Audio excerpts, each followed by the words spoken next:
Assalamualaikum warahmatullahi wabarakatuh. Apa kabar anak-anakku? Mudah-mudahan saat ini dalam kondisi sehat walafiat sehingga anak-anakku masih tetap bersemangat dalam menggali ilmu pengetahuan sebagaimana untuk bekal masa depan. Baiklah anak-anakku, ketemu lagi dengan Bapak. Di sini kita akan membahas tentang materi berjudul lebih dekat kepada Allah Subhanahu wa Ta'ala dengan sholat sunnah. Yang mana materi ini anak-anakku, ini adalah materi untuk kelas 8 di semester pertama. Sebelum kita masuk dalam materi, seperti biasa, di sini Bapak memperkenalkan diri terlebih dahulu. Bapak adalah guru pendidikan agama Islam dan budi pekerti SMP Negeri 14 Bengkulu Selatan yang bernama Dwi Timbul Rahmadi SPDI. Itulah nama Bapak dan asal Bapak dari mana. Dan selanjutnya anak-anakku, seperti yang di awal tadi, kita di sini akan membahas tentang sholat sunnah. Sebelum kita membahas tentang sholat sunnah, tentu kita akan kita coba kembali ke kelas 7. Kita coba mengulang kembali, mengingat kembali di kelas 7. Yang mana kita ketahui di kelas 7 itu ada materi tentang masalah sholat. Sama juga di bab pertama. Yang di situ kita membahas tentang sholat fardu dan cara pengerjaannya. Tentu anak-anakku masih ingat apa itu pengertian sholat. Ada yang masih ingat kira-kira anak-anakku materi kelas 7 kemarin? Ya, kita coba bahas sama-sama ya. Sholat menurut bahasa artinya adalah doa. Jadi kalau kita maknai doa, ini adalah permohonan dari seorang hamba kepada penciptanya. Atau bahasa lain permohonan manusia kepada Allah Subhanahu wa Ta'ala. Jadi sholat itu adalah doa artinya. Jadi kalau kita sholat, mendirikan sholat, otomatis kita sudah berdoa kepada Allah, memohon kepada Allah. Sedangkan sholat menurut istilah adalah segala perkataan dan perbuatan manusia dimulai dengan takbir dan diakhiri dengan salam. Itu pengertian sholat menurut istilah. Jadi segala perkataan dan perbuatan manusia yang dimulai dengan takbiratul ihram dan diakhiri dengan salam itu namanya sholat menurut istilah. Betul anak-anakku. Baik anak-anakku, masih ingat ini sholat termasuk rukun iman apa rukun Islam? Coba. Oh ya, betul. Sholat termasuk rukun Islam. Rukun Islam yang poin berapa? Coba. Iya betul sekali. Poin 2. Yang pertama adalah mengucapkan 2 kalimat syahadat. Dan yang kedua adalah mendirikan sholat. Itu rukun Islam. Baik anak-anakku sekalian, kita lanjutkan setelah kita mengetahui dan memahami apa pengertian sholat menurut bahasa maupun istilah. Kita langsung nih masuk sebenarnya apa sih sholat sunnah itu? Sholat sunnah adalah sholat yang dianjurkan untuk mengerjakannya. Orang yang melaksanakan sholat sunnah akan mendapatkan pahala dan keutamaan dari Allah Subhanahu wa Ta'ala. Jadi sholat sunnah ini walaupun sunnah ini dianjurkan ya dalam mengerjakannya. Karena ketika kita mengerjakan sholat sunnah ini selain dapat pahala kita juga akan mendapatkan keutamaan dari Allah Subhanahu wa Ta'ala. Kita lanjutkan. Namun, jika seseorang tidak melaksanakan sholat sunnah, dia tidak berdosa. Jadi, kalau kita tidak mengerjakan, tidak mendapatkan dosa. Jadi, anak-anakku, tidak mendapatkan dosa atau sama dengan tidak mendapatkan pahala. Tentu kita maunya mendapatkan pahala dan keutamaan daripada Allah. Karena kita hidup ini selain mencari rezeki, mencari makan, memenuhi kebutuhan, kita juga mencari yang namanya pahala dan juga keutamaan dari Allah Subhanahu wa Ta'ala. Selanjutnya, Rasulullah juga sudah menyontohkan dalam kehidupan sehari-hari Rasulullah. Dalam hal ini, melaksanakan sholat sunnah, Rasulullah memberikan teladan yang penuh dengan kemuliaan. Jadi beliau memberikan teladan. Beliau selalu mengerjakan sholat sunnah. Baik itu sholat rawatib, sholat duha, sholat witir, dan sholat sunnah yang lainnya.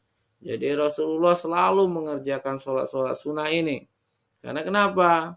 Karena ini adalah salah satu perintah Allah sehingga Rasulullah mengerjakan sholat sunnah ini. Karena sholat sunnah ini pada intinya adalah untuk menyempurnakan sholat fardu kita. Setelah kita mengetahui apa itu pengertian sholat sunnah dan apa manfaatnya sholat sunnah bagi kita, maka di sini kita akan membagi sholat sunnah. Sholat sunnah di sini kita bagi menjadi 3 bagian besar. Ini dilihat dari cara mengerjakannya. Yang pertama adalah sholat sunnah rawatib. Sholat sunnah berjamaah.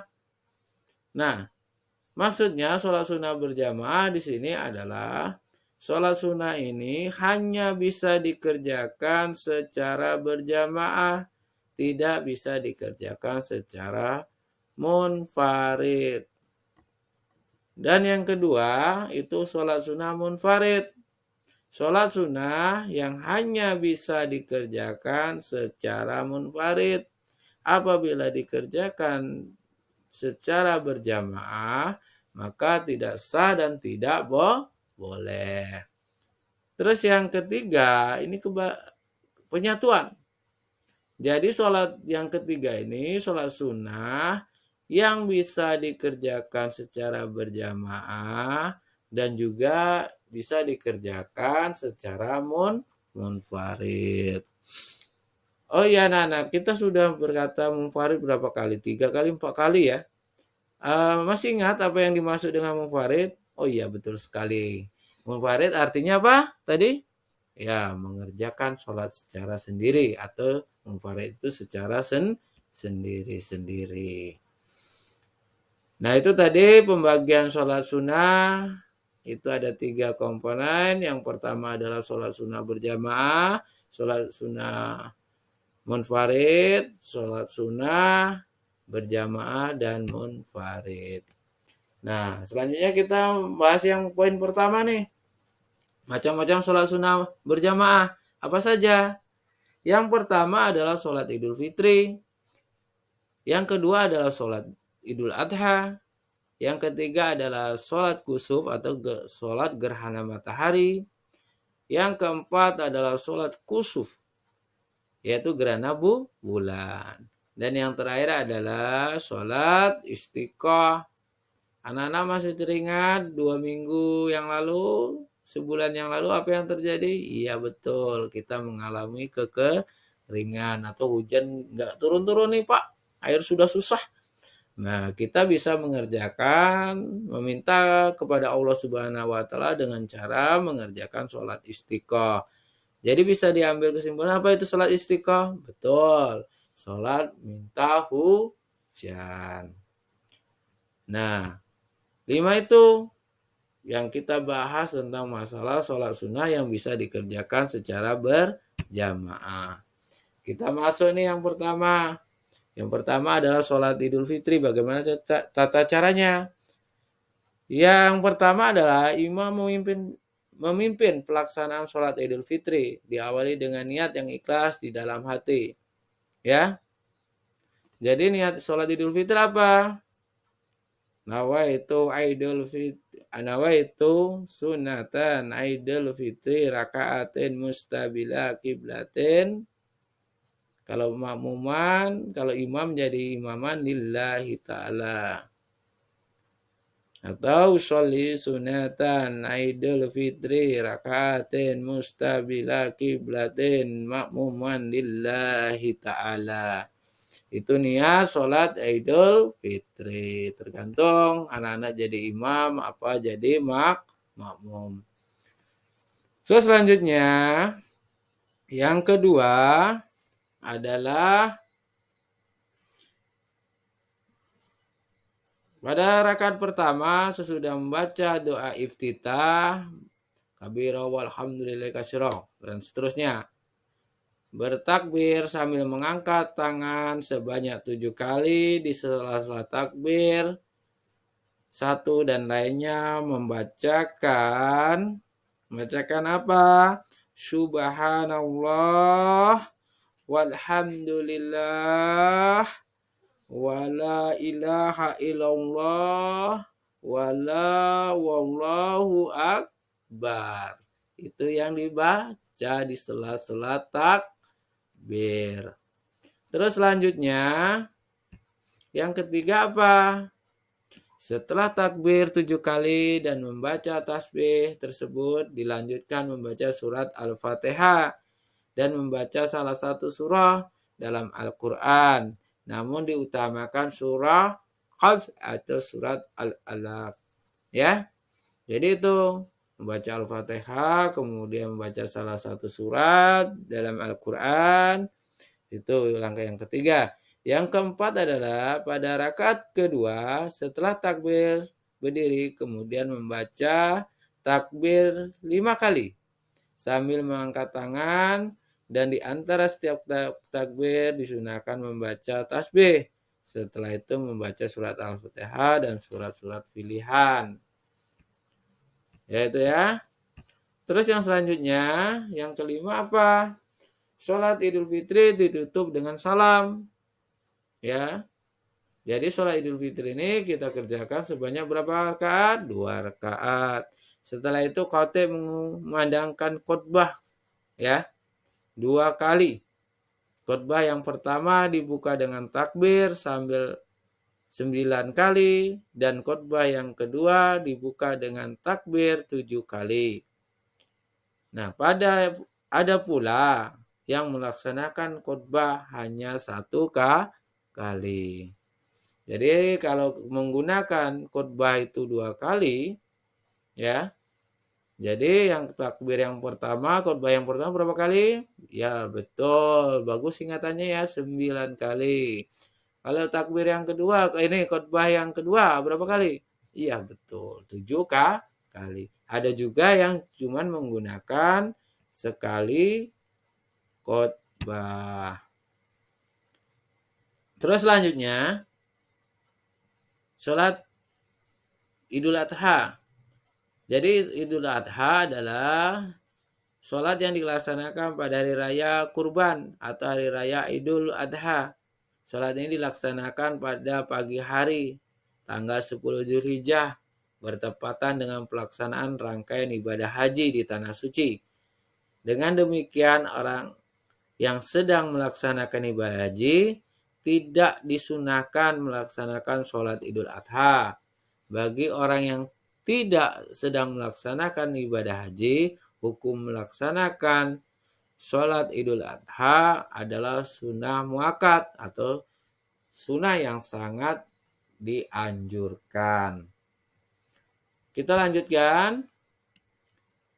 Tata cara sholat Idul Adha. Tata cara sholat Idul Adha hampir sama ketentuannya dengan sholat Idul Fitri. Ada sama dengan sholat Idul Fitri. baik menyangkut waktu pelaksanaannya, hukum, dan tata caranya. Adapun perbedaannya hanya pada niatnya, ya, niatnya. Niat sholat harus dilakukan dengan ikhlas di dalam hati. Jika diucapkan maka berbunyi niatnya adalah usolli sunnatan aidil adha rakatain rakatain makmuman atau imaman lillahi ta'ala. Atau anak-anak kalau nggak bisa bahasa Arabnya bisa menggunakan bahasa Indonesia. Kalau niat boleh. Jadi saya berniat sholat sunnah Idul Adha 2 rakaat karena Allah Ta'ala. Baik anak-anak, mungkin karena waktu kita batasi untuk sholat materi hari ini batas sholat Idul Adha. Untuk sholat kusuf dan istiqoh itu kita sambung dalam materi selanjutnya.